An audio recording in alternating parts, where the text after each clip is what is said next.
여러분 추석 명절 연휴 잘 보내고 계시는 거죠? 네, 온 가족과 또 우리 성도들의 가문이 주님의 은혜로 평안하시고 행복하시기를 주의 이름으로 축복합니다. 지난 주일, 멀지도 않죠. 바로 지난 주일 저녁부터 신남노라고 하는 아주 엄청난 규모의 태풍이 우리나라에 영향을 끼쳐서 한 주간 얼마나 또 긴장해서 보냈는지 모릅니다. 다행히 청주는 큰 피해를 입지는 않았지만 제주도, 경상남도, 부산, 경상북도 그리고 전라남도 이런 지역들이, 남쪽 지역들이 좀 큰 피해를 입었습니다. 우리 국민들이 용기 잃지 않고 좀 빠르게 복구하고 회복될 수 있도록 우리가 함께 힘써서 기도해야 할 때입니다. 비록 내 작은 힘 같지만 나의 중보 기도가 우리 국민들에게 용기를 주고 또 함께 일어설 수 있다는 이런 믿음을 가지고 힘껏 중보 기도로 돕는 우리 성도들이 되어주시기를 부탁을 드리겠습니다. 우리는 예수 그리스도 안에서 새로운 피조물이 되었다. 오늘 본문 바로 앞 17절에서 성경은 그렇게 말씀하고 있습니다. 그런즉 누구든지 그리스도 안에 있으면 새로운 피조물이라. 이전 것은 지나갔으니 보라 새 것이 되었도다 말씀하세요. 여러분, 이 말씀에서 그리스도 안이라는 이름이 나오는데 이 그리스도 안은 어떤 특정한 장소나 공간을 뜻하는 말이 아니라 믿음과 회개를 통해서 그리스도와 하나가 되는 상태, 이걸 말하는 거예요. 그렇게 그리스도와 하나가 된 사람은 새로운 피조물이 되는데, 새로운 피조물이라고 해서 기존에 있던 것을 완전히 소멸시켰다가 완전히 다른 것으로 재창조한다는 뜻이 아닙니다. 예수님의 죽음과 예수님의 그 부활하심에 동참을 해서 지금까지와는 다른 생명으로 살도록 창조해 주셨다는 뜻의 말씀을 새로운 피조물이라고 말씀하는 거예요. 예수님은 자신의 죽음과 부활을 통해서 우리의 신분 그리고 우리의 본질을 바꾸어 놓으셨습니다. 그래서 성경은 새로운 피조물이라고 정의한 것입니다. 이 말씀은 우리 그리스도인의 존재와 변화에 대해서 가장 선명하게 풀어준 말씀이라고 볼 수 있습니다. 그러니까 여러분과 저, 이 땅의 모든 그리스도인은 예수님 때문에 전혀 새로운 인격체로, 새로운 생명으로 살 자격을 얻은 사람들이 되었다는 뜻의 말씀입니다. 성경에 여러 곳에서 예수님께서 우리를 위하여 죽으셨다 하는 표현도 있고 우리를 대신하여 죽었다 하는 표현도 있습니다. 영어 단어로 표현해 죄송한데 우리를 위하여는 for, 우리를 대신하여는 instead of, 우리를 위하여, 이 말도 충분히 예수님의 사랑을 표현하는 말씀이지만 우리를 대신하여, 원래는 내가 죽어야 했는데 완전히 나를 배제하고 나를 대신해서 주님이 죽으셨다는 거예요. 이 표현이 좀 더 완벽한 표현이라고 볼 수 있습니다. 예수님은 그렇게 우리에게 생명을 주시려고 자신의 생명을 대신하여 주셨습니다. 어떻게 그렇게 하실 수 있는가 하면 우리를 향하신 하나님의 완전한 사랑이요 거부할 수 없는 은혜의 충만함 때문입니다. 그 충만한 사랑 때문에 주님은 오셨고 십자가에서 죽으셨고 그 주님의 생명을 담보로 해서 우리가 영원한 생명을 얻을 길을 주님이 열어주신 거예요. 그렇게 생명을 대신해 가면서까지 우리를 살리셔야만 했다면 분명 거기에는 주님의 의도가 있을 것 아니겠습니까? 오늘 성경은 바로 그 의도를 말씀한 것이고 그리고 그 의도를 알아서 우리가 어떤 신앙으로 살아야 하는지 몇 가지 측면에서 말씀해 주시는 것입니다. 첫째, 예수님이 왜 오셔야 했는지, 그것도 사람의 몸을 입고 오신 목적이 무엇인지를 분명히 알아야 합니다. 한마디로 우리 예수님은요 화목 제물이 되어주시기 위해서 오셨습니다. 예수님이 오신 큰 목적 중에 하나는 하나님과 죄인인 인간이, 그리고 사람과 사람 사이에 깨진 관계를 회복하게 하시려고 오셨습니다. 그것도 갈등하는 그 관계에서 사람들을 모아서 회의를 한다든지 협상가가 돼서 중재하는 이런 방법으로 화목하게 하는 것이 아니라 자신을 십자가에 못 박아서 중간에 막힌 담을 헐어내고 하나님과 죄인, 사람과 사람 사이를 화목하게 하는 제물이 되시려고 오셨습니다. 성경이 분명히 그 목적을 말씀합니다. 그는 우리의 화평이신지라 둘로 하나를 만드사 원수된 것 곧 중간에 막힌 담을 자기 육체로 허시고. 세상의 어떤 방법으로도요, 하나님과 우리 사이에 가로막고 있는 담을, 사람과 사람이 원수돼서 중간에 가로막힌 담을 헐 방법이 없어요. 오직 예수님이 죽으시는 방법만이 이 담을 헐어낼 수 있는 유일한 방법입니다. 그렇게 예수님은 화평을 위해서 제물이 되어 주셨습니다. 그래서 예수님을 화목제물이라고 말하는 거예요. 예수님께서 유대 땅 베들레헴에 오실 때는요, 우리가 알고 있는 대로 당시의 그 세계를, 전 세계를 로마 제국이 지배하고 있었습니다. 사람들은 그 시절을 가리켜서 역사를 배울 때 팍스 로마나, 로마의 평화 시대라고 배웁니다. 그러나 여러분, 그 평화는 진정한 평화가 아니라 로마라고 하는 대제국의 강압에 눌려서 강요당하는 그런 평화였습니다. 군사적인 힘 또는 경제적인 힘으로 억눌렀기 때문에 마치 세상이 평화로운 것처럼 보였을 뿐이에요. 만약에 그 상태에서 군사적인 힘이 조금만 느슨해진다면, 또는 경제적인 그 균형이 조금만 흐트러진다면 어디서 본물 터지듯이 평화가 깨질지도 모르는 그런 일촉즉발의 위기를 늘 품고 있었어요. 이렇게 강요당한 침묵이 여러분 진정한 평화는 아니잖아요. 이건 그냥 화목한 것처럼, 평화로운 것처럼 보이는 눈속임일 뿐입니다. 예수님은 그런 어둡고 척박한 땅에 버림받고 지친 사람들의 마음에 찾아와 주셨습니다. 오늘날 우리가 사는 이 시대도요, 그리고 또 우리와 같이 있는 대부분의 지도자나 사람들도요, 돈이라는 힘이 평화를 줄 것이다, 권력이 화평을 만든다, 위계 질서가 화목하게 한다, 그렇게 생각하고 있어요. 여러분, 그러나 그렇지 않습니다. 그것은 잠시 동안은 평화로운 것처럼 보이게 만들 수는 있겠지만 위장된 평화, 눈속임의 평화에 불과할 뿐입니다. 예수님 안에서만 진정한 화평을 이룰 수가 있습니다. 예수님은 이 세상을 힘과 권력으로 지배하기 위해서 오신 것이 아니라 사랑으로 죄인들을 섬겨주시기 위해서 오셨습니다. 예수님이 꿈꾸시던 나라는 로마 제국이 강요했던 그런 평화가 아니라 하늘이 가져다 주는 참된 사랑과 평화의 나라를 주님이 꿈꾸셨어요. 그런 화평을 이루려고 하나님은 이 어지러운 세상에 독생자, 외아들을 보내주셨습니다. 막혀있는 마음의 벽들을 허무시기 위해서 예수님을 보내주셨어요. 예수님이 오심은 그래서 하늘과 땅이 만나는 평화의 사건입니다. 그래서 서로 화목하라 하는 것은 하나님의 명령입니다. 예수님은 친히 화목제물이 되셨습니다. 여러분, 구약 성경에서 화목제를 보시면 하나님과 이스라엘이 화평하고 친밀한 관계를 만들기 위해서 드리는 특별한 제사지요. 화목제물은 양이나 소 또는 염소를 잡아서 대부분은 불살라 그 향기를 하나님께 올려 보내드리고, 남은 고기 부분들이 있으면 제사장과 사람들이 함께 먹음으로써 하나님과 평화하고 사람들 간의 화목을 나타내는 그 형식으로 이 제사를 드렸던 거예요. 하지만 성경을 보면 이 구약의 화목제는 유효기간이 있었습니다. 완전하지 않았다는 얘기예요.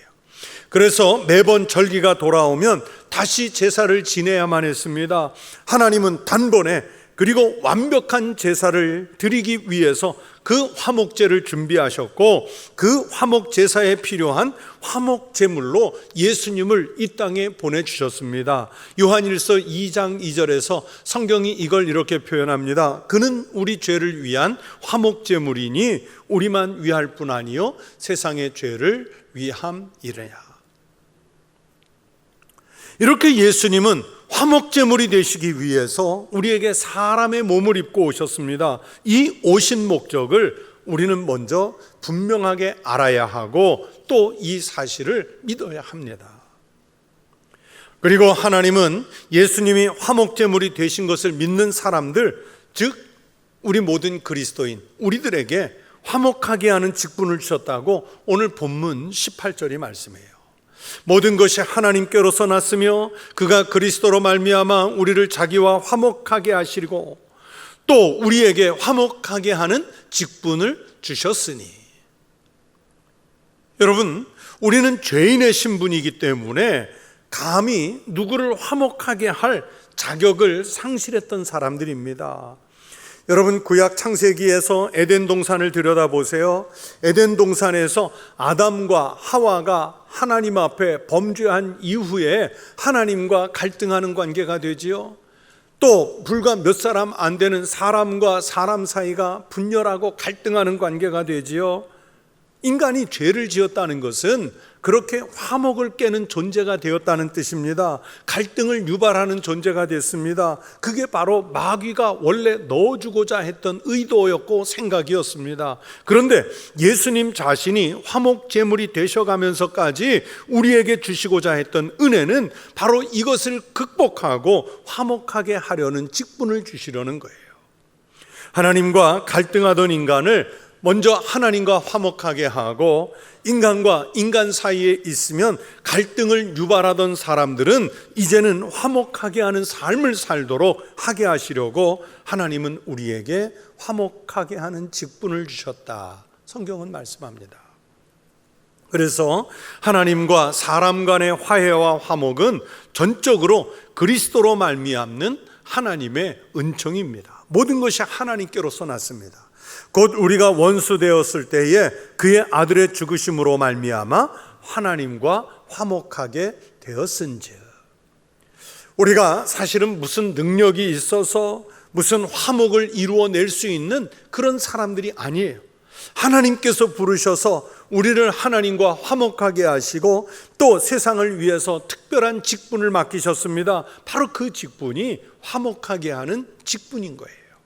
그것은 하나님이 직접 맡기신 일입니다. 하나님이 이런 직분을 맡기셨다는 것은 두 가지 의미가 있습니다. 첫째는 이 직분은 세상이 준 것이 아니라 하나님이 직접 주신 신적인 직분입니다. 그만큼 소중하고 중요해요. 둘째는 교회에서 어떤 중직을 맡은 사람들만 주신 직분이 아니라 구원받은 모든 성도들에게 동일하게 주시는 일입니다. 우리에게 화목하게 하는 말씀을 부탁하시죠. 곧 하나님께서 그리스도 안에 계시사 세상을 자기와 화목하게 하시며 그들의 죄를 그들에게 돌리지 아니하시고 화목하게 하는 말씀을 우리에게, 우리 모든 그리스도인에게 부탁하셨느니라. 그렇게 성경은 우리에게 부탁의 말씀을 전하고 있습니다. 화목하게 하는 직분이라 서로 죄를 돌리는 그런 존재가 아니라 주님이 우리에게 부탁하신 대로 화목하게 하는 말씀을 나누는 거예요. 즉 그리스도인이 있음으로 인해서 그가 존재하는 모든 것, 예를 들면 여러분이 존재하는 가정이나 직장이나 교회 안이나 여러분이 속해 어떤 곳에서도 화목하게 하는 사명을 가지고 살라는 말씀을 우리에게 부탁하시는 거예요. 사도 바울은 이런 생각을 로마서 12장 18절에서 이렇게 말씀했습니다. 할 수 있거든 너희로서는 모든 사람과 더불어 화목하라. 모든 사람과 더불어 화목하라. 여러분, 이 말씀을 비추어서 나의 삶의 자리를 한번 돌아보십시오. 내가 그리스도인이잖아요. 우리가 꼭 그리스도인이라고 말하지 않습니까? 그렇다면 오늘 성경이 말씀하는 대로 나 때문에 내가 들어가 있는 그 자리를 화목하게 변화시키고 있습니까? 내가 가정에서 또는 사회에서, 이웃들 사이에서, 직장 안에서, 특히 교회에서 여러분, 우리가 화목하게 하는 직분을 제대로 감당하고 있습니까? 모든 사람과 더불어 화목하게 하려는 그런 시도들을 우리가 실행에 옮기고 있습니까?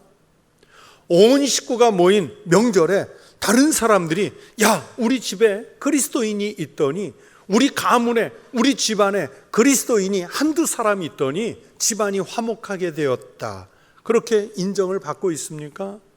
여러분, 그렇게 되어야 합니다. 그래서 성경은 할 수 있거든 모든 사람과 더불어 화목하라고 말씀한 것입니다. 여러분, 오늘 이 본문은요, 아주 짧은 말씀이지만 불과 4절밖에 안 되는 이 짧은 말씀 속에 화목이라는 말이 5번이나 등장합니다. 오늘 본문에 화목이라고 번역한 이 reconciliation이라는 단어는 원수되었던 상태가 정상적인 상태로 회복되었다는 뜻입니다. 예수님은 그것을 몸으로 보여주신 거예요. 예수님이 화목하게 직분을 행하셨다는 것을 전제로 그리스도인이 각각 삶의 자리에 가서 어떤 삶을 살아야 하는지 강조하기 위해서 화목을 반복해서 말씀하시는 겁니다.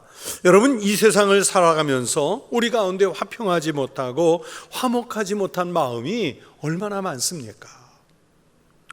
오늘날 교회를 보면, 또는 오늘날 현대의 그리스도인들을 보면, 우리가 그리스도인 또는 교회라는 이름으로 모이면서도 다 평안합니까? 교회라는 모임이고요, 성도들이 모였다고 하면서도 그 가운데 얼마나 많은 불화와 갈등이 있는지 모릅니다. 아니, 어쩌면 이제는 이 시대 속에서 교회가 또는 그리스도인이 가장 갈등을 많이 하는 그런 집단처럼 돼버렸는지도 모릅니다. 그런 교회와 거기에 속한 그리스도인들이 과연 세상에 나가서 주님께서 부탁하신 모든 사람과 화목하고 또 화목하게 하는 이 직분을 감당해낼 수 있겠습니까? 아니, 가장 작은 가족 공동체만이라도 화목하게 할 수 있는 능력을 우리가 가지고 있습니까? 오늘날 교회 안에서든 교회 밖의 삶의 자리에서든 갈등이 일어나는 이유가 무엇일까요? 우리 그리스도인들이 화목하게 하는 직분을 제대로 감당하고 있지 못하기 때문입니다. 여러분, 우리나라를, 우리 시대를, 우리 사회를 갈등, 분열의 사회라고 말하잖아요. 여러분, 5천만 가까운 국민 가운데 무려 20%의 그리스도인, 수만 개의 10만 개 가까운 교회를 두고 있으면서도 왜 우리가 갈등하고 분열합니까? 그것은 교회가 또는 그리스도인들이 화목하게 하는 주님으로부터 부탁받은 이 직분을 제대로 수행해내고 있지 못하기 때문입니다. 오늘날 우리가 힘들어하는 것은 쓸 물건이 부족해서가 아니겠죠. 공간이 부족해서도 아닙니다. 우리 가운데 어려움이 있는 것은 아픔이 있기 때문도 아닙니다. 그리스도의 사랑이 우리들 마음에 제대로 임하고 있지 못하기 때문입니다. 가정에서나 교회 공동체 가운데서나 서로 화목하게 하기 위한 3가지 조건을 말씀드릴 텐데, 그 첫 번째 조건은 다른 사람을 이해하는 마음을 먼저 품는 것입니다. 영어 단어 가운데 이해한다라는 말이 understand잖아요. 그런데 이 understand라는 단어를 보시면 밑에라는 뜻을 가진 under라는 말과 서 있다라는 뜻을 가진 stand, 두 단어가 합성해서 만들어졌지요. 그래서 이해한다는 것은 위에서 군림해서 이해하는 것이 아니라 내가 다른 사람 밑에 내려가 봐 있어야 이해가 된다는 뜻입니다. 우리 동양에도 비슷한 말이 있죠. 역지사지라는 말입니다. 내 입장에서 헤아려 이해하는 것이 아니라 다른 사람의 입장이 돼서 생각해야 이해가 된다는 뜻이죠. 그러면 이해할 수 있습니다. 화목은 바로 그렇게 할 때 이루어지는 것입니다. 서로의 입장이 다르다고 생각하기 때문에 언제나 사람들 사이에 문제가 됩니다. 서로 다른 사람의 입장에서 조금만 더 이해한다면 평화롭고 화목한 일이 생길 것입니다. 서로 위로 올라가서 높은 자리에 올라서 아래를 내려다보며 다른 사람들을 밑에 두고 하려고 하면 가정이든 교회든 또는 직장에서든 화목은 깨지게 돼 있어요. 여러분, 예수님께서 하늘의 높은 곳에서 우리를 내려다보면서 우리에게 화목하라 이렇게 말씀하신다면 과연 우리가 그 주님의 화목을 이해할 수 있겠습니까? 주님께서 십자가까지 내려오시고 죽음까지 내려가시는, 우리보다 더 미천한 자리에까지 내려가셔서 우리를 보셨기 때문에 우리를 사랑하시고 우리를 이해하시고 우리를 구원하신 거예요. 그러면서 우리에게 화목하라고 말씀하시는 거예요. 내려서려고 하는 이가 많을수록 그 공동체가 화목해집니다. 예수님은 그것을 몸으로, 예수님은 그것을 십자가에서 우리에게 보여주신 줄로 믿습니다. 화목한 공동체를 이루는 두 번째 조건은 사람을 외모로 보지 않고 또는 내가 가진 편견을 가지고 판단하지 않는 것입니다. 사람들에게는 누구나 자기 나름대로요, 다른 사람을 판단하는 기준을 가지고 있어요. 저는 이것을 판단의 자라고 이름을 붙여봤어요. 여러분, 우리가 길이를 잴 때 쓰는 자는 항상 똑같죠? 만약에 자라고 하는 것을 고무줄로 만들어서 그때마다 때로는 늘렸다가 때로는 줄였다 쓴다면, 아니면 다른 사람들마다 각각 자기만의 자를 가지고 길이를 잰다면 우리가 그 길이를 신뢰할 수 있겠습니까? 믿지를 못하죠. 우리가 길이를 재기 위해서 쓰는 자는 항상 똑같은데 사람을 판단하기 위해서 쓰는 자는 항상 일정하지 않아요. 감정에 따라서, 상황에 따라서, 또는 다른 사람과의 친소 관계에 따라서, 손익 계산에 따라서 판단의 자는 항상 달라지잖아요. 그런데 우리는 그 정확하지도 않은 우리의 판단, 감정이라는 잣대를 가지고 사람을 재지요. 주관적인 판단으로 자기 기분대로 사람을 판단합니다. 그런 잘못된 판단이 바로 화목을 깨고 분란을 일으켜요. 내 판단에 구분자로 사람을 보지 말고 주님의 마음으로 보겠다는 그 태도가 중요합니다. 내가 함부로 판단하는 사람이지만 그러나 주님은 이 사람을 얼마나 사랑하실까? 주님이라면 저 영혼을, 저 생명을 어떻게 대하실까? 이 마음으로 사람을 보는 성도가 돼야, 그래야 우리가 내가 있는 곳에서 화목을 이룰 수가 있고요. 주님은 이 성경을 통해서 원수된 것을 정상으로 돌리라고 말씀하시는 거예요. 화목을 이루는 세 번째 걸음은 적극적으로 용서하는 것입니다. 그리스도인은 누구나 용서해야 한다는 것은 알지만 문제는 실천이 어려운 것입니다. 용서하라, 이 주님의 가르침을 듣는 것과 내가 용서하는 결단을 하는 것은 다른 것입니다. 하나님이 우리에게 요구하시는 것은 아는 지식이 아니라 행하고 실천하는 믿음입니다. 우리는 살아가면서 서로 많은 상처를 주고받아요. 여러분, 상처는 멀리 있는 사람, 알지 못하는 사람에게서 오는 것이 아니라 가까이에서 함께 살아가는 사람, 오히려 너무 잘 아는 사람, 관계를 깊이 맺고 있는 사람, 그 사람에게서 상처가 오잖아요. 육체의 상처가 남듯이 정신적인 상처도요, 깊이 남습니다. 마음의 상처가 오히려 육체의 상처보다 더 오래 갈 수 있어요. 이 마음의 상처를 치료할 수 있는 유일한 약은 내가 용서를 받고 용서하는 것입니다. 물론 거기에는 회개 또는 사과를 전제로 하지요. 예수님도 말씀합니다. 너희가 사람의 잘못을 용서하면 너희 하늘 아버지께서도 너희 잘못을 용서하시려니와 너희가 사람의 잘못을 용서하지 아니하면 너희 아버지께서도 너희 잘못을 용서하지 아니하시리라. 여러분, 예수님의 말씀을 주의 깊게 들으십시오. 너희가 사람의 잘못을 용서하면 너희 하늘 아버지도 너희 잘못을 용서하시려니와. 우리가 용서하면 우리가 하나님으로부터 용서받을 수 있다는 말씀이죠. 그 다음 말씀을 더 주목해 보세요. 너희가 사람의 잘못을 용서하지 아니하면 너희 아버지께서도 너희 잘못을 용서하지 아니하시리라. 우리가 용서하지 않으면 우리가 하나님으로부터 용서를 받을 수가 없다고 말씀하시는 거예요. 무슨 의도의 말씀이냐면 용서하는 사람만이 용서를 받을 수 있다는 뜻입니다. 주님의 십자가의 용서는 우리에게 이유를 따지지 않았어요. 주님의 십자가의 용서는 자격을 논하지 않았습니다. 주님의 십자가를 통한 용서는 우리에게 어떤 특별한 조건을 캐묻지 않았습니다. 굳이 주님께서 요구하시는 조건이 하나 있다면 그것은 바로 믿음이었잖아요. 믿음 외에 아무것도 요구하지 않으십니다.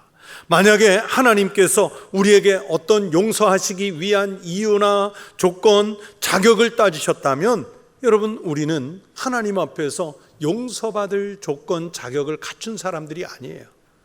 그냥 하나님의 진노의 심판을 몸으로 받아야 할 사람들이에요. 다만 우리에게 요구하시는 하나님의 말씀은 화목하기 위해서 먼저 다른 사람을 용서하라는 거죠. 하지만 예수님이 아닌 내가 용서한다는 것은 가장 어려운 일일 수 있습니다. 정말 끝까지 용서할 수 없는 사람이 우리 주변에 있잖아요. 그런 사람이 있으면 용서하려고 너무 많은 에너지를 소비하지 마십시오. 제가 언젠가 텔레비전에서 심리학 교수님이 용서에 대한 강의를 하기에 집중해서 들었는데, 용서라는 것이 안 되면 결국 자기가 먼저 힘들어지기 때문에 힘이 든대요. 그래서 정말 용서가 안 되는 사람이 있으면 그 사람 자체를 자꾸 생각하면서 갈등하지 말고 무시하라는 거예요. 차라리 내 생각 속에서, 내 관심 속에서 그 사람을 아웃시켜라, 밀어내버려라, 그렇게 말하더라고요. 저는 강의를 들으면서 그것도 참 좋은 방법이라고 생각했습니다. 그게 내 정신 건강과 특별히 영적 건강에 차라리 좋다고 여겨집니다. 그런데요, 많은 사람들이 내가 정말 용서하지 못할 사람 용서하기는 어렵다고 하면서 내가 용서받는 것은 오히려 당연한 것이고 마치 쉬운 일처럼 생각을 해요.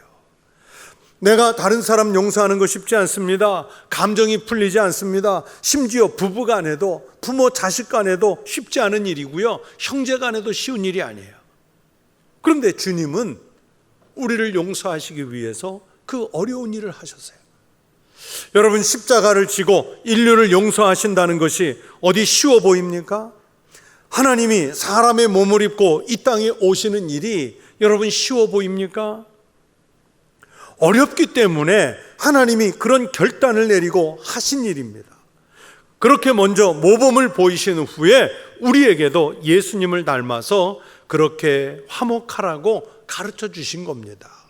예수님이 하셨기 때문에 그리스도인은 하고자 해야 합니다.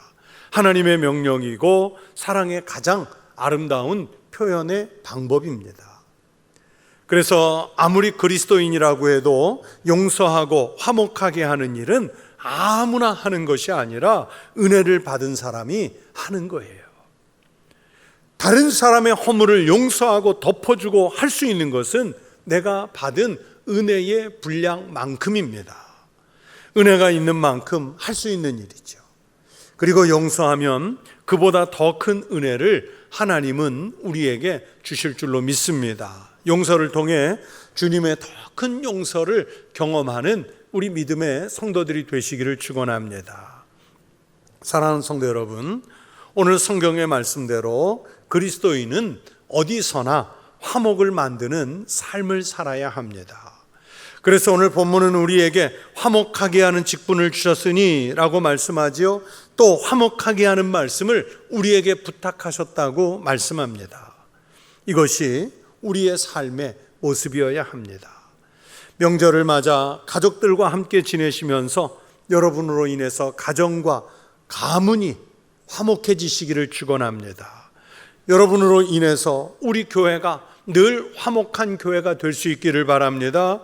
우리 청북교회가 이 시대에 이 지역에 있음으로 인해서 시대를 화목하게 하고 우리 교회가 있는 지역을 화목하게 할 수 있는 이 사명을 감당할 수 있기를 축원합니다.